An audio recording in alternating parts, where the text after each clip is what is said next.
હાલ નવરાત્રીને લઈને એક દુઃખદ સમાચાર સામે આવી રહ્યા છે। અમદાવાદ શહેરમાં વહેલી સવારથી જ વરસાદ શરૂ થઈ ગયો છે। શહેરના બાપુનગર, નિકોલ, નરોડા, અમરાઈવાડી, ઓઢવ, પંચવટી, પારડી, ઇસ્કોન, સરખેજ, વસ્ત્રાપુર સહિત અનેક વિસ્તારોમાં વરસાદ વરસ્યો હતો।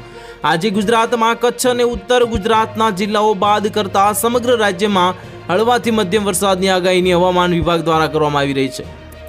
વરસાદના કારણે ગરબા આયોજકોની ચિંતા વધી છે અને સ્ટેટ ઇમરજન્સી ઓપરેશન સેન્ટર ગાંધીનગરના આંકડા પ્રમાણે આજે સવારે 6 કલાકે પૂરા થયેલા 24 કલાકમાં રાજ્યમાં 84 તાલુકામાં વરસાદ વરસ્યો હતો।